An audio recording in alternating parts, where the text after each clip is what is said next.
10 प्रमुख बातें जो यह समझने में मदद करती हैं कि मनुष्य का दिमाग कैसे काम करता है। एक, दिमाग दो भागों में बटा होता है, बायां और दायां गोलार्ध।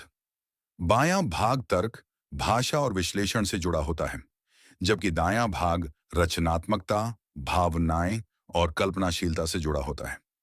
दो, न्यूरॉन्स के माध्यम से संचार। दिमाग में लगभग 86 अरब न्यूरॉन्स होते हैं जो विद्युत संकेतों और रसायनों के जरिए एक दूसरे से संवाद करते हैं। तीन, मेमोरी का दोहरा तंत्र। दिमाग में दो प्रकार की स्मृति होती है, अल्पकालिक और दीर्घकालिक। नई जानकारियां पहले अल्पकालिक स्मृति में जाती हैं और बार बार दोहराने से दीर्घकालिक स्मृति में स्थानांतरित होती हैं। चार, संज्ञानात्मक पूर्वाग्रह। दिमाग अक्सर तर्क से नहीं बल्कि अनुभव, भावनाओं और धारणाओं के आधार पर निर्णय लेता है। यह हमारे सोचने के तरीके को प्रभावित करता है।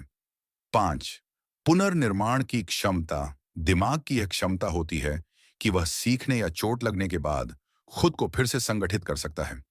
छह, नींद का महत्वपूर्ण योगदान। दिमाग नींद के दौरान सूचनाओं को क्रमबद्ध करता है, स्मृतियों को सहेजता है और शरीर की मरम्मत करता है।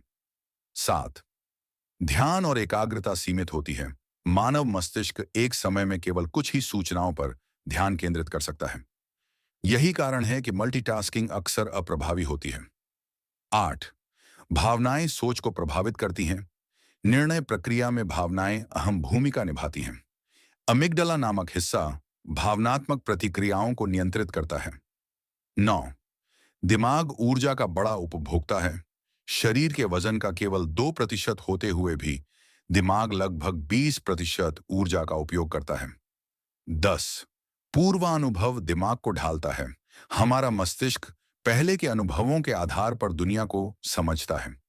यही कारण है कि दो लोग एक ही स्थिति को अलग तरह से समझ सकते हैं,